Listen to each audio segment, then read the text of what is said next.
ദൈവ തിരുനാമത്തിന് സ്തോത്രം ചെയ്യുകയും സ്തുതിക്കുകയും ചെയ്യുന്നു. ക്രിസ്തുവിൽ പ്രിയമുള്ള സഹോദരങ്ങളെ, സഹോദരിമാരെ, കർത്തൃദാസന്മാരെ, അനുഗ്രഹീതമായ ഈ നല്ല ദിവസത്തിനായിട്ട് കർത്താവിന് സ്തോത്രം ചെയ്യുന്നു. ഇനി വിരലിലെണ്ണാവുന്ന 1-2 ദിവസങ്ങൾ കഴിയുമ്പോൾ ഈ ആണ്ട് തീരുകയും ചെയ്യുകയാണല്ലോ. വർഷാവസാന ദിവസങ്ങൾ ഒത്തിരി പ്രതീക്ഷയോടെ, ഒത്തിരി ഒരുക്കത്തോടെ, ഒത്തിരി ആത്മസമർപ്പണത്തോടെ, ഒത്തിരി തിരുത്തലുകളോടെ, കർത്താവിൻ്റെ സന്നിധിയിൽ അതുപരി വലിയ പ്രത്യാശയോടെ പുതു സംവത്സരത്തെ സ്വീകരിക്കാനുള്ള മനസ്സോടെ കർത്താവിൻ്റെ പാദപീഠത്തിൽ വചനം കൊണ്ടും പ്രാർത്ഥന കൊണ്ടും മനസ്സൊരുക്കത്തോടായിരിക്കുന്ന എല്ലാ പ്രിയപ്പെട്ടവരെയും കർത്താവ് അനുഗ്രഹിക്കട്ടെ. എളിയവൻ്റെ ഈ ചെറിയ സന്ദേശങ്ങൾ ദൈവസന്നിധിയിൽ വിലപ്പെട്ടതും നിങ്ങൾക്ക് അനുഗ്രഹപൂർണ്ണമാകുന്നതും ഓരോ ആണ്ട് കഴിയും തോറും നിങ്ങളെ ആത്മീക വർധനവിലേക്കും ദൈവത്തിൻ്റെ കൃപയിലേക്ക് ഒത്തിരി അടുപ്പിക്കുന്നതുമായി തീരട്ടെ എന്ന് ആത്മാർത്ഥമായി പിന്നെയും പ്രാർത്ഥിച്ചുകൊണ്ട് എല്ലാ പ്രിയപ്പെട്ടവർക്കും സ്നേഹവന്ദനം അറിയിക്കുന്ന കൂടെ നമ്മുടെ രക്ഷിതാവും കർത്താവുമായിരിക്കുന്ന വാഴ്ത്തപ്പെട്ട പരിശുദ്ധ ദൈവത്തിന് സകല മഹത്വവും പുകഴ്ചയും സ്തോത്രവും കരയറ്റിക്കൊണ്ട് ഇന്ന് നാം ഒന്നിച്ച് ചിന്തിപ്പാൻ ദൈവത്തിൻ്റെ ആത്മാവ് ഹൃദയത്തിൽ പ്രേരിപ്പിച്ചിരിക്കുന്ന ദൈവീക ദൂതിലേക്ക് ഞാൻ നിങ്ങളെ ഹാർദവുമായി സ്വാഗതം ചെയ്യുകയാണ്. പ്രതീക്ഷയോടെ വചന കേൾവിക്ക് വേണ്ടി മനസ്സൊരുക്കത്തോടെ കാത്തിരിക്കുന്ന ദൈവമക്കളുടെ മധ്യത്തിൽ ഞാൻ വായിക്കുന്നു സങ്കീർത്തനങ്ങൾ 22:22. ഇന്നത്തെ ചിന്തയ്ക്ക് ആധാരമായി സങ്കീർത്തനങ്ങൾ 22:22 ഞാൻ വായിക്കുകയാണ്. ഞാൻ നിൻ്റെ നാമത്തെ എൻ്റെ സഹോദരന്മാരോട് കീർത്തിക്കും, സഭാമധ്യേ ഞാൻ നിന്നെ സ്തുതിക്കും. ഒന്നുകൂടെ പറയാം. ഞാൻ നിൻ്റെ നാമത്തെ എൻ്റെ സഹോദരന്മാരോട് കീർത്തിക്കും, സഭാമധ്യേ ഞാൻ നിന്നെ സ്തുതിക്കും. 22-ാം സങ്കീർത്തനം ദാവീദ് രാജാവിൻ്റെ സങ്കീർത്തനമാണ്. ഇതൊരു മശിഹൈക സങ്കീർത്തനമാണ്. എന്ന് പറഞ്ഞാൽ യേശുക്രിസ്തുവിൽ നിവർത്തിക്കപ്പെട്ട പ്രവചനങ്ങളാണ് തൻ്റെ കഷ്ടതയുടെ നടുവിൽ ദാവീദ് സങ്കീർത്തനമായി രചിച്ചത്. പ്രവചനാത്മാവിൽ എഴുതപ്പെട്ട നാളുകളിൽ കർത്താവിൽ നിറവേറ്റപ്പെടാൻ പോകുന്ന ഗംഭീര സംഭവങ്ങളെ അദ്ദേഹത്തിൻ്റെ ജീവിതാനുഭവത്തിലൂടെ കടന്നുപോയപ്പോൾ ആത്മാവിൽ രചിക്കപ്പെട്ട ഈ ആത്മീക സങ്കീർത്തനം പിന്നത്തേതിൽ ക്രിസ്തുവിൽ നിവൃത്തിയായി എന്നുള്ളത് വേദപുസ്തക പരിചയക്കാർക്ക് വളരെ വ്യക്തമായിരിക്കുന്ന വസ്തുതയാണ്. എന്നാൽ ഈ സങ്കീർത്തനത്തിന് ദാവീദിൻ്റെ ജീവിതമായിട്ട് അഭേദ്യമായ അനിഷേധ്യമായിരിക്കുന്ന ബന്ധമുണ്ട്. അദ്ദേഹം അനുഭവിച്ച കഷ്ടതകളെ അദ്ദേഹത്തിൻ്റെ തനതായ ഭാഷയിൽ ആലങ്കാരിക പ്രയോഗങ്ങളാലും ഒരു പദ്യരൂപേണ വളരെ വ്യക്തമായി താൻ പാടി കീർത്തിച്ച സങ്കീർത്തനമാണ്. ഈ സങ്കീർത്തനം തുടങ്ങുമ്പോൾ എൻ്റെ ദൈവമേ, എൻ്റെ ദൈവമേ, അവിടെ തന്നെ കൈവിട്ടതെന്ത് എന്ന് ചോദിച്ചുകൊണ്ടാണ്. ദൈവം പോലും കൈവിട്ടു എന്നൊരു തോന്നൽ ഈ ഭക്തൻ്റെ മനസ്സിനകത്ത് വരത്തക്ക രീതിയിൽ അത്ര പ്രശ്നകലുഷിതമായൊരു അന്തരീക്ഷം ഒരു കാലഘട്ടം ജീവിതത്തിൽ നേരിട്ടു. എത്ര പാട്ടുകാരനാണെങ്കിലും, എത്ര ഭക്തനാണെങ്കിലും, എത്ര ദൈവത്തിൻ്റെ ഹൃദയപ്രകാരമുള്ളവനാണെങ്കിലും പ്രശ്നങ്ങൾക്ക് ഭയങ്കര ശക്തിയുണ്ട്. ദൈവമക്കളെ, ഒരു മനുഷ്യൻ അടിക്കടി പ്രശ്നങ്ങൾ അഭിമുഖീകരിക്കുകയാണ്. ഒന്ന് കഴിയുമ്പോൾ മറ്റൊന്ന്.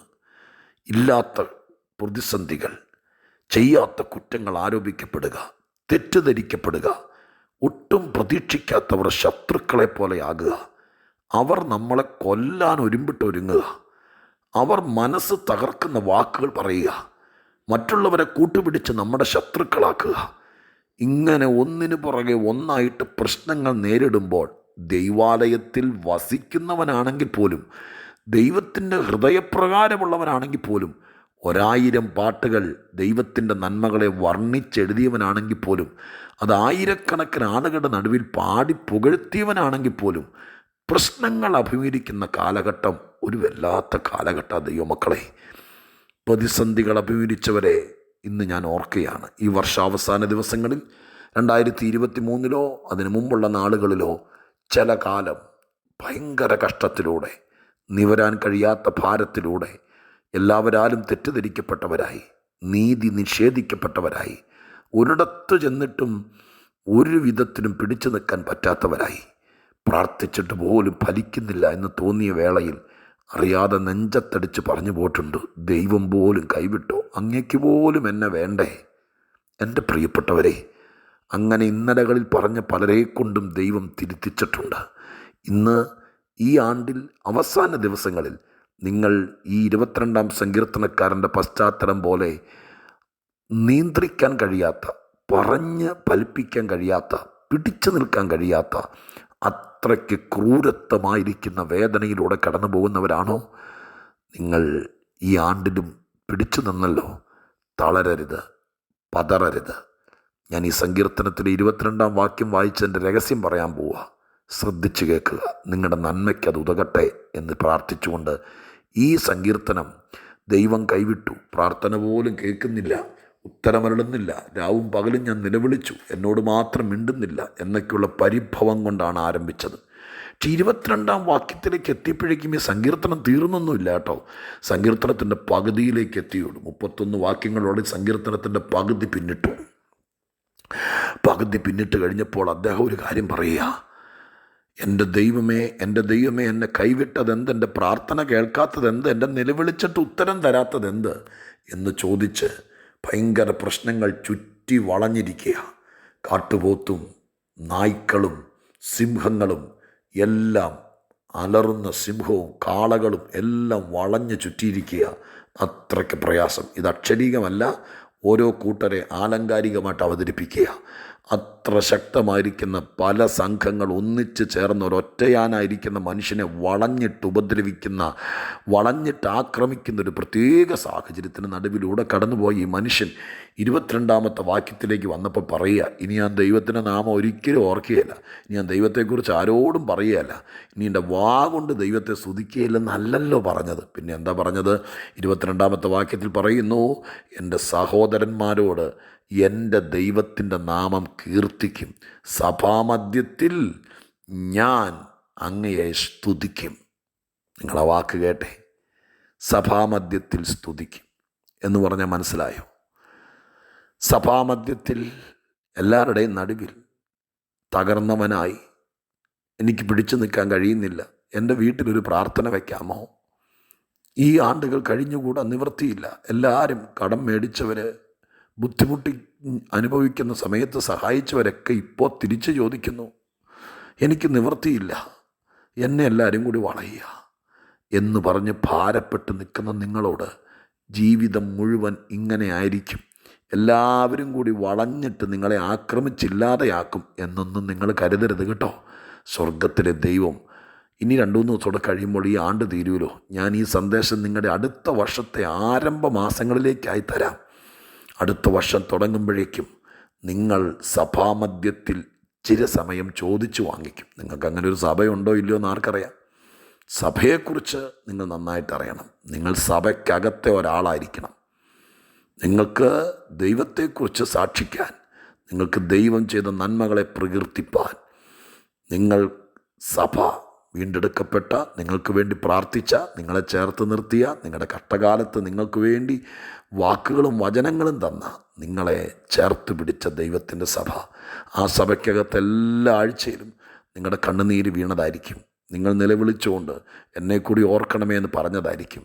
ആ സഭയിലേക്ക് നിങ്ങളൊരു കുറിപ്പെഴുതി കൊടുത്തവരായിരിക്കും: എനിക്കിന്ന വിഷയത്തിന് വേണ്ടി പ്രാർത്ഥിക്കണം. ചിലപ്പോൾ അതിൻ്റെ മധ്യത്തിൽ എഴുന്നേറ്റ് നിന്ന് നിങ്ങൾ കരഞ്ഞുകൊണ്ട് പറഞ്ഞു കാണും: എൻ്റെ കുഞ്ഞിനെ, എൻ്റെ കുടുംബത്തെ, ഞങ്ങളുടെ കഷ്ടതയെ കൈവിടല്ലേ, പ്രാർത്ഥിക്കണമേ എന്ന്. പക്ഷേ ഒരവസരം ദൈവം കൊടുക്കുക. എന്തിനാണ്? സഹോദരന്മാരോട് ദൈവത്തിൻ്റെ നാമത്തെ കീർത്തിക്കാനും സഭാമധ്യത്തിൽ എൻ്റെ ദൈവത്തെ സ്തുതിപ്പാനും. അതിൻ്റെ അർത്ഥം നിങ്ങൾക്ക് മനസ്സിലായോ? സഭാമധ്യത്തിൽ ദൈവത്തെ സ്തുതിക്കണമെങ്കിൽ 4 സ്തോത്രം പറഞ്ഞാട്ടെ എന്നാരെങ്കിലും പറയുമ്പോൾ കൈവയ്ക്കും സ്തോത്രം പറയുന്ന കാര്യമല്ല. സ്വന്തം അനുഭവത്തിലൂടെ സഹോദരന്മാരോട്, ദൈവം നല്ലവനാ, കർത്താവിനെപ്പോലെ സ്നേഹിക്കുന്നവനില്ല, കഷ്ടതയുടെ നടുവിൽ കൈനീട്ടിത്തന്ന് പെരുവെള്ളത്തിൽ നിന്ന് വലിച്ചെടുക്കുന്നത് പോലെ, ശവക്കുഴി തുറന്ന് പുറത്തു കൊണ്ടുവരുന്നത് പോലെ കൊണ്ടുവരാൻ കഴിവുള്ളവനാണെന്ന് നിങ്ങളുടെ സ്വന്തം സഹോദരങ്ങളോട് പറയണമെന്ന് നിങ്ങൾക്ക് ആഗ്രഹമുണ്ടോ? ഇവിടെ 2 കൂട്ടർ, സഹോദരങ്ങളും ഉണ്ട്, സഭയും ഉണ്ട്. സഹോദരങ്ങളാരാ? നമ്മുടെ രക്തബന്ധങ്ങളും നമ്മുടെ പ്രിയപ്പെട്ടവരും നമുക്ക് ചുറ്റുമുള്ളവരും. അവരോട് പറയാനൊരു സാക്ഷ്യം എന്താണ്? ഞാൻ സേവിക്കുന്ന ദൈവം നല്ലവനാണ്. എൻ്റെ കർത്താവ് കാട്ടുപോത്തിൻ്റെ കൊമ്പുകൾക്കിടയിൽ എനിക്ക് ഉത്തരമരുളി. 20-21 വാക്യങ്ങളൊക്കെ നോക്കി: വാളിങ്കിൽ നിന്ന് എൻ്റെ പ്രാണനെയും നായുടെ കയ്യിൽ നിന്ന് എൻ്റെ ജീവനെയും വിടുവിക്കണമേ, സിംഹത്തിൻ്റെ വായിൽ നിന്ന് രക്ഷിക്കണമേ, കാട്ടുപോത്തുകളുടെ കൊമ്പുകൾക്കിടയിൽ അങ്ങ് എനിക്ക് ഉത്തരം അരുളുന്നു. അപ്പം ചില വിഷയത്തിൻ്റെ ഉത്തരം കിട്ടും. കാട്ടുപോത്തും സിംഹവും നായ്ക്കളും വാളും എല്ലാം നേരിട്ട സ്ഥാനത്ത് സ്വർഗം വിടിവിച്ചു എന്ന് സ്വന്തം സഹോദരന്മാരോട്, നിങ്ങൾക്ക് ചേട്ടനുണ്ടോ, നിങ്ങൾക്ക് അനിയനുണ്ടോ, നിങ്ങൾക്ക് പെങ്ങളുണ്ടോ, നിങ്ങൾക്കൊരു അളിയനുണ്ടോ, നിങ്ങൾക്ക് കസിൻ ബ്രദറുണ്ടോ, സിസ്റ്ററുണ്ടോ, അവരൊക്കെ ഈ സഹോദരങ്ങൾ, രക്തബന്ധങ്ങൾ, അവരോട് ദൈവത്തെ കീർത്തിപ്പാൻ ചില അനുഭവങ്ങൾ ദൈവം നിനക്ക് തരും. സഭ ആത്മീക സഹോദരങ്ങളാണ്, വീണ്ടെടുക്കപ്പെട്ടവരുടെ കൂട്ടമാണ്. ആ സഭയുടെ നടുവിൽ എഴുന്നേറ്റ് നിന്ന് സഭാമധ്യേ, ആ വാക്കൊന്നോടെ ശ്രദ്ധിച്ചേ, സഭാമധ്യേ ഞങ്ങൾ എന്നല്ല, സഭാമധ്യേ ഞാൻ. എല്ലാവരും പാട്ട് പാടുമ്പോൾ കൂടെ പാടുകയും എല്ലാവരും കൈയടിക്കുമ്പോൾ കൈയടിക്കുകയും എല്ലാവരും ഹല്ലേലൂയ പറയുമ്പോൾ ഹല്ലേലൂയ പറയുകയും ചെയ്യണമല്ലോ നമ്മൾ. അതല്ല, വ്യക്തിപരമായി ഞാൻ, എനിക്ക് സഭാമധ്യത്തിൽ എഴുന്നേറ്റ് നിന്ന് എൻ്റെ ദൈവം ചെയ്ത നന്മകളെ ഓർത്ത് സ്തുതിപ്പാൻ ഒരവസരം ദൈവം തരും. 22-ാം സങ്കീർത്തനത്തിൻ്റെ പശ്ചാത്തലം കഠോരമാണ്, കരൾ മുറിയുന്നതാണ്, കണ്ണ് നനയുന്നതാണ്, കാലിടറിപ്പോയതാണ്, കരഞ്ഞ് കരഞ്ഞ് കലങ്ങിയ വിഷയങ്ങളാണ്. പക്ഷേ സങ്കീർത്തനം എഴുതി അവസാനിപ്പിക്കുന്നതിനേക്കാൾ മുമ്പ് രക്തബന്ധങ്ങളോട് ദൈവം നല്ലവനാന്ന് പറയാനും സഭാമധ്യത്തിൽ എഴുന്നേറ്റ് എനിക്ക് ദൈവം ചെയ്ത നന്മകളെക്കുറിച്ച് സ്തുതിയോടെ പറയാനും ഒരവസരം ദൈവമായിട്ട് തരാൻ നിങ്ങൾക്ക് വേണ്ടി പദ്ധതി ഇട്ടിരിക്കുന്ന വിവരം ഇന്ന് രാവിലെ പരിശുദ്ധാത്മാവ് എൻ്റെ കയ്യിൽ തന്നു. ഞാനത് പറയുക. അടുത്ത ആണ്ട് ഈ 2 കാര്യങ്ങൾ നിങ്ങൾ നിങ്ങളുടെ ഓൺ ബ്രദേഴ്സിനോട്, നിങ്ങളുടെ അപ്പൻ്റെ വീട്ടുകാരോട്, അമ്മയുടെ വീട്ടുകാരോട് എൻ്റെ യേശു എനിക്ക് ചെയ്തത് കീർത്തിക്കണം. അതിനവസരം ദൈവം തരും കേട്ടോ, അവസരം തരും. 2, സഭാമധ്യത്തിൽ നിങ്ങൾ എഴുന്നേറ്റ് നിന്ന് ദൈവം ചെയ്ത നന്മകളെ കീർത്തിക്കണം, മറ്റുള്ളവരും അത് കേട്ട് സ്തുതിക്കണം. ഇതിന് 2നും അവസരം ദൈവം തരും. ഇപ്പോൾ കരയാതെ കലങ്ങാതെ, ദൈവം പോലും കൈവിട്ടെന്നോർത്ത് നെടുവീർപ്പിടാതെ വിശ്വാസത്തോടെ പിടിച്ചു നിൽക്ക്. വരുന്ന ആണ്ടുകൾ നമുക്ക് കരയാനും നിലവിളിക്കാനുമല്ല, സ്തുതിക്കാനും കീർത്തിക്കാനുമായി ദൈവം അവസരം തരട്ടെ എന്ന് നമുക്ക് ഒരുമിച്ച് പ്രാർത്ഥിക്കാം. പരിശുദ്ധ ദൈവമേ, ഞങ്ങളുടെ സ്വർഗീയ പിതാവേ, കരുണാസമ്പന്നനായ കർത്താവിൻ്റെ തിരുസന്നിധിയിൽ അനുഗ്രഹീതമായിരിക്കുന്ന ഈ നല്ല സമയത്ത് ദൈവത്തോട് പ്രത്യേകം പ്രാർത്ഥിക്കുന്നു. സ്നേഹിക്കുന്ന കർത്താവേ, കരുതലിൻ്റെ രാജാവേ, അവിടുത്തെ സന്നിധിയിൽ അടിയങ്ങളെ ഏൽപ്പിച്ച് പ്രാർത്ഥിക്കുകയാണ് നാഥ. ഈ വാക്കുകൾ ശരിക്കും കരഞ്ഞ് കലങ്ങി നിൽക്കുന്ന 2023 പ്രശ്നങ്ങളാൽ വളഞ്ഞു നിന്ന എൻ്റെ പ്രിയപ്പെട്ടവർക്ക് വേണ്ടി ഞാൻ സമർപ്പിക്കുക. പച്ചൻ തന്ന ദൂതല്ലേ, അത് വിശ്വസിച്ച് പ്രാർത്ഥിക്കുമ്പോൾ ദൈവപ്രവൃത്തി വെളിപ്പെടുത്തണമെന്ന് പ്രാർത്ഥിക്കുന്നു. ദൈവം മഹത്വം എടുക്കണം, തിരുമുമ്പിൽ താഴ്ത്തുന്നു, എല്ലാം നന്മയ്ക്കാക്കി തീർക്കണം. യേശു ക്രിസ്തുവിൻ്റെ നാമത്തിൽ പ്രാർത്ഥിക്കുന്നു. കേൾക്കണേ സ്വർഗീയ പിതാവാം ദൈവമേ, ആമേൻ.